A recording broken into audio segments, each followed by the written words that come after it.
Okay, we're here, Dolly, JJ, and Taylor. We had the chance to see Dragon Quest 1 and 2 HD-2D remake over at PAX East. So I think we're going to talk about what we had the Yeah. chance to try. And I'm going to have the video playing here in the background. The the Um, the and we can company chat. sanctioned B-roll. Yeah, company sanctioned B-roll. It's all good. Is it muted? It's muted. Anywho, so yeah, we had a chance to get our hands on this. I think we played on was it PS5 5. Five. we played on? PS5. Yeah, Um, we certainly were PS4s. I mean, yeah. not that I think that PS4 couldn't run what we experienced, but it was definitely they were definitely PS5s. Yeah, so they when essentially we were kind of set up at these stations, just the screen and a PlayStation and the controller, right? And And free reign to which game we wanted to play. yeah, either one of the two that we wanted to play first or play at all, Yeah, you know. If we wanted to spend more time in one, we could, or in the other, we had an hour. I think the three of us also spent time with Bravely Default, so we really maybe default. put in like 50 minutes on these Yeah. two. Yeah, between 40 to 50. Yeah, Yeah. so you can kind of see in the video, but they've been essentially rebuilt from the ground up visually. I mean, obviously, Dragon Quest 3, the remake, came out last year. Yeah. I loved it. One of my favorite games of the Yeah. year. Canonically Stunning the game. first in this trilogy. And so. exactly, and that's why they told us that's why they're releasing these afterward, is because they wanted Right. people They're to making get it. into. They're Yeah, making a clear line that they yes. want a like chronological release structure of the game. So, Dolly, what would come next after 1 and 2 if that was the case? Yeah, right. So they made it a great point because these games, when they were initially released, they were released like a year to 2 years apart from each other in Japan, right? And then so the DQ1, DQ2, and then DQ3 came out because they had already started talking about the Erdrick or Loto saga in Japan, and DQ3 is like a here's who that hero is, right? He gets spoilers if you haven't played Dragon Quest 3, you are he, in some respect. And so this picks up some time. The Dragon Quest 1 picks up some time after Dragon Quest 3. The story was actually kind of interesting for this because it is that first game, right? And yet the changes are much more visible in DQ1 and DQ2 than they are in DQ3. Yeah, DQ3 still feels like at its core a fancy version of DQ3. Yes. Like yeah. But one in particular feels like it's just a brand new thing. It really did feel like it, yeah. So this is where I'm gonna be the odd man out because I never played Dragon Quest or Dragon Warrior 1 or 2. Yep. And so therefore I'm gonna offer only kind of an opinion of playing these remakes only. But sure. obviously I know NES games Yeah. and what they were capable of, and it's obviously a far cry from this. So it's safe to say that there is nothing short of full remakes at ground up. I mean it. To there's like it's the same story beats, right? For Dragon Quest, Dragon Quest 1 is the most basic, very traditional like turn-based RPG. Right. Yeah. Hero meets the king, has to go from this point to a king. I mean, every game in like RPG Maker is based off of Dragon Quest 1. Yeah, man. Right? So it's like you are a hero. You meet the princess. You go to the castle. They're like you have a mission. Yeah. And then you fulfill your role as hero. Like that's there are caves, there are treasure chests. I mean, it's what you imagine. But what they did with Dragon Quest 1 is so the original Dragon Quest 1 or Dragon Warrior, which I grew up on, and even some of those ports that have been on different like mobile ports, and there's like the ports on consoles right now. The ports. They've just kind of improved the graphics, and they've stayed this kind of flat world, right? Yeah. The forest is someplace like literally you can kind of see the forest in the video. You step out of the main castle, just walking through the forest felt like completely different than that original game. To me. Yeah, Like one all of thing a sudden there was life everywhere. Yeah, it felt like in some of the 16-bit SNES RPGs where when you Sure. exit the initial town and you're presented with what the world map looks like, you're like, "Oh, Yeah. okay. Oh wow. Yeah. Yeah. Wow." I think the biggest change Quest 1 gets that you'll immediately notice if you actually watch any gameplay of it is that OG Dragon Quest 1 was 1v1 battles Yes. everything. And this one, they actually have you going up against multiple enemies, which Right. can be a chore because it's not you. There is no party in Yeah, Dragon so Yeah. Quest You 1. never have a party in this game. Right. So yeah, and they kind of alluded to that when they were giving us the intro for it, which was like, yeah, so there's just we get provided save files to start with. They're like, yeah, you kind of grind it up a little bit for all of them. Yeah. And so maybe that skewed a little bit of the experience on it to be up 5 levels or 10 levels, however many levels it was. But I don't know. I mean, like, if anything else, like saying nothing else, it will still overall probably reduce grinding, especially in DQ1, because you can get instead of only the 1x amount of experience, you can get up to 3x. I actually don't know what the max amount monster count was. They didn't specifically say, so it could be more than that. But yes, battles can be harder because there can be more monsters, but you also end up taking in more XP per battle, which significantly reduces that overall overhead. And all of the battle mechanics had speed options for the battles. Which was also like specifically like, hey, by the way, it's going to start a default. You're probably going to want to make that go faster because otherwise you're not going to get very far. Yeah. They were definitely right. They did those quality of life improvements to this alone. I think were great. I mean, again, you didn't play that original one. That original one is the most grindy. It is a slog. Long time. I was to go up 1 or 2 levels. Yeah, I was in a room full of people that had clearly played DQ1, and they're like, so like, how much grinding should I expect to do?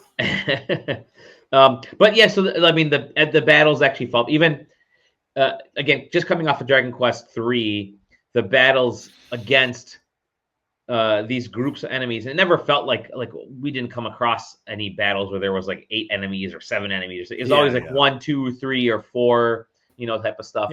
1, 2, or 3. It never felt overwhelming. And again, I don't know what the adjustments that maybe for these builds were or not, but it feels like a continuation. I think if you like the DQ3, you'll probably like the direction they're going with here. So, but yeah, DQ1, like one thing that I thought was great, and again, maybe it's just not remembering this stuff from Dragon Quest 3 HD-2D, which I literally just played. I ended up replaying it.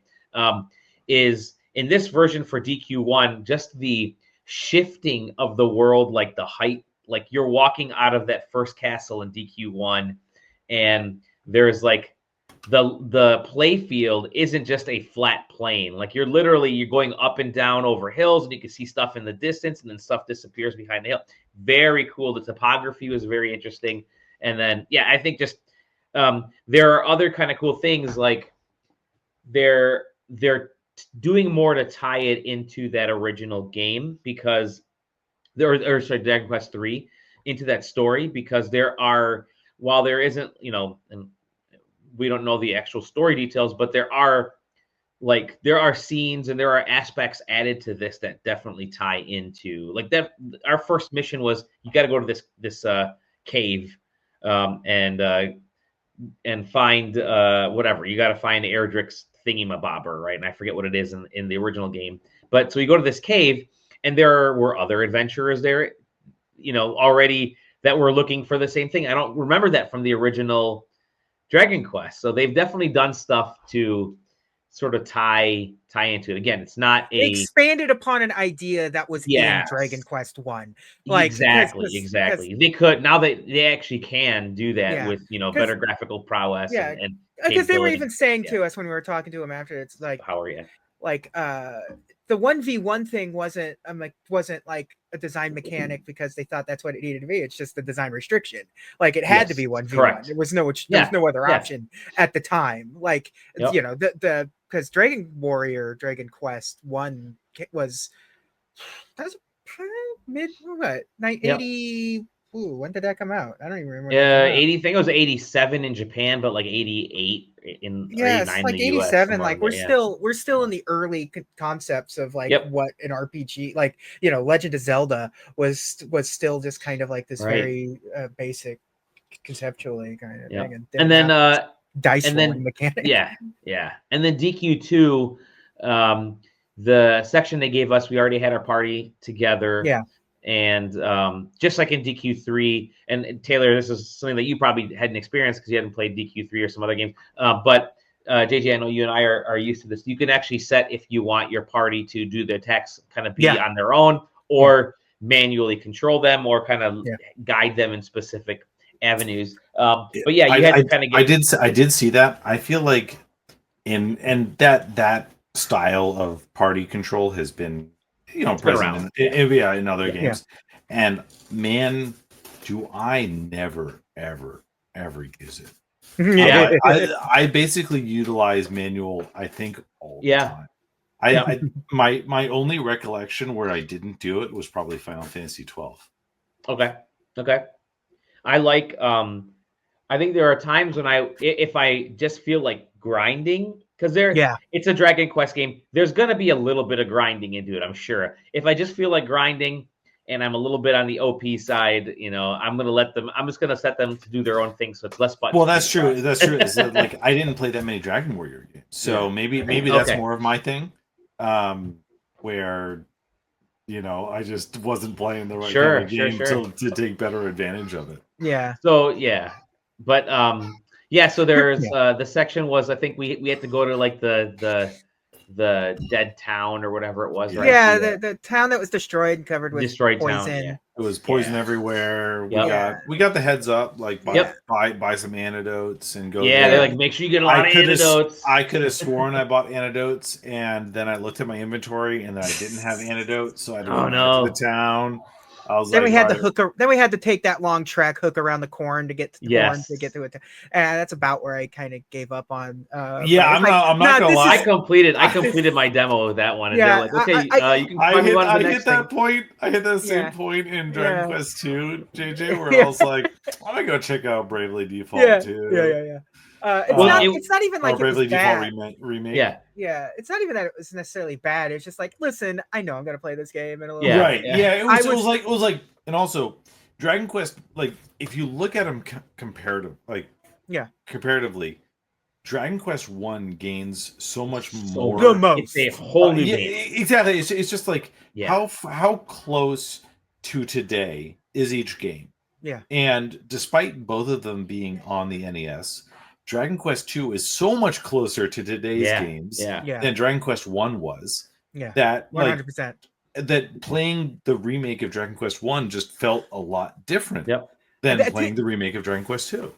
To be completely honest, it was kind of like my main. But when the appointment was initially made, it's like, I just want to see Dragon Quest 1. I want to see what they did to Dragon Quest 1, because that's the game that needs. Like, it's the perfect game to remake in this style. Yes. It's why remakes exist. Quality of life, and like it feels like a new game. It's that old beat, but man, it felt what was crazy, and maybe it's because there's just a lot more story in Dragon Quest 2. Yeah. But for Dragon Quest 1, I just like it drew me in way more immediately than Dragon Quest 2 did. But maybe the point that we were at too. Right, exactly. So like Dragon Quest 2 has more story to it, and you don't start, you know, the demo that we tested, you don't start from the very beginning. And that's probably because there's more exposition. You don't have time for it. We need to make sure that you get into action. That scene right there is about where we started. Right, exactly. This is a preview event. That's just how it works. But what that means is that it's this weird juxtaposition of, because DQ1 has less going on to it, that we basically got to just start from the beginning of DQ1 power leveled in a preview. And so what we got to do was the whole intro, which has more alluring aspects to it than starting in the middle of a story element of DQ2. So like that was my main takeaway, was that like if I had been able to start Quest 2 like from the start of the story, I probably would have been more drawn into it. But from the demos that they provided, it was like DQ1 was where I wanted to be. 100%. Yeah. Yep. And that's what I think that's gonna draw me into it as well. I think just being able to play this really does. Old adage is true. You're playing it again for the first time. But I think in this case, it really is, because it is such a dramatic improvement with bringing it up to speed that it's not even like as playing how you remember it, not how it was. No, this isn't how I remember this game at all. So this is you know what's crazy cool. is I'm that excited. they released Dragon Quest 1, 2, and 3 within 3 years of each other. That's wild. And it just shows you how much they were learning, how quickly they were learning back then. They can knock these things out, right? And there was a lot of tricks, and I mean, I'm sure that all three of us here have watched. There's quite a few YouTube videos out there at this point about the multitude of methods that they're already utilized on the NES, the original NES, of how tile swaps were used and the efficiencies that were learned over the lifespan of that console, even between 86 and 89. They learned a lot over the course of the original 4 years of that console. It's gonna be cool to see that. Wow, so it came out. Wow, Dragon Quest came out in 86. 86. That's crazy. 86. That's insane. That's 2 years into that system's life cycle in Japan. So like it was early. It was early. It was real early. Real early. That's real early for like what? Final Fantasy 1 came out the next year. So geez, so, I don't know. I mean, you can see how much that affected the games going forward, right? Yeah, I mean, if anything, Final Fantasy 1 would have shown Enix what they could do with Dragon Quest 2. With 3, because Dragon Quest 2 came out like right around the same time Final Fantasy. But like, people were working and people were talking. Exactly. It's one of those things where like is all kind of like this weird gel pool where stories and knowledge and information is being traded within that sector. But cool. So suffice to say, I mean, HD-2D is paying the dividends. It was across the board. It was interesting because they told us, they're like, how do you sell these two games, which are comparatively smaller? Even together, they're technically, like if you played the originals, they're technically smaller together than 3 is on it by itself. 3 is like a 40+ hour game. 1 is like you can knock 1 out in a evening if you really tried, and then 2 is probably like 20 hours. So how do you put those together? Well, they said, well, that's the trick. You'll have to get into it and play it. We don't want to talk about that. So, we were definitely told things that to look for if you're interested. Be more interested, kind of. Yeah. And there were certain things like you could find some of those little on-field secrets that they introduced to Dragon Quest 3 with like the little you can find a chest in the middle of the field, or somebody lost their gold sack or whatever. So they wouldn't tell us the release date. They wouldn't tell us anything. It was actually kind of funny. We can actually talk about this now because we found out in the email. They said it's on PlayStation 4, PlayStation 5, Xbox Series, PC, or whatever is PC, I think, and Switch. And you might notice there's something missing over here that we can't talk about. Well, now it's confirmed. This is coming to Switch 2 as well. And it will all arrive on October 30th, I think it's in the email. We were is October 30th. Yeah, I mean, it is coming October 30th. Like I'm speaking almost too much like a salesman. Because that's essentially the time frame that 3 was like the second week of November in 24. So this is right at the end of October in 25. So this year. So that's good. Later. Give people time to play 3. Yep. I'm doing my best to convince my family not to go on vacation for my daughter's 16th birthday, which is right at the end of October.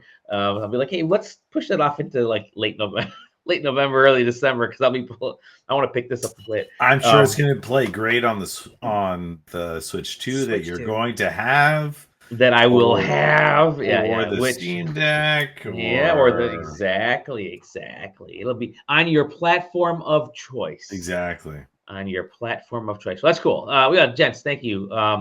It was cool to get a chance to actually play this game. It was an offsite too, which is finally wrap up the PAX coverage. No, it doesn't. We're still waiting for Sam's one more thing. But no, it was cool. They let us know. It's like, hey, do you guys want to? We're gonna have this thing offsite. Do you guys want to check it out? We're like, yeah, we totally want to check this thing out. Why not? So I told, I'm like, can I bring one person along? Yeah, no problem. So I tagged JJ, and then like the day before, Taylor, you were like, I had a gap. It was local. I was like, yeah, in our hotel. It was in our went hotel. Over there. I was like, worst case, I'll look over somebody's shoulder, and then it turned out that there was an extra computer. So they did it perfect. And just to make it clear, like we went specifically for Dragon Quest, they just sprung the Switch 2 Bravely Default thing on us. A week before. Yeah. Not gonna say no. Yeah. So it's cool. Awesome. Well, thank you, gentlemen. Thank you, Square Enix, letting us check this out. And I'm sure we'll talk more about it. Yeah. We know at least 2 of the 3 people right here, right now, have it pre-ordered. Yeah. Well, now that I know it's coming to Switch 2, I'll probably cancel my Switch 1 pre-order and get the Switch 2 pre-order. I'm still getting it on PC. I'll be PC. Thank you. Yeah, definitely. Well, with that, you can find us at sidequesting.com, sidequesting TV on YouTube and Twitch. Find us individually right there over at on the old wherever. You can find, I think, I'm over at Blue Sky at Dolly Demowski. Oh my gosh, I got to figure out left and right. There you go. That's JJ's. Taylor is down there. You can find us over on SideQuesting's Discord, which is where we always hang out and talk about games like this. With that said, we'll see you in the next actual episode of the SideQuest. Toodles.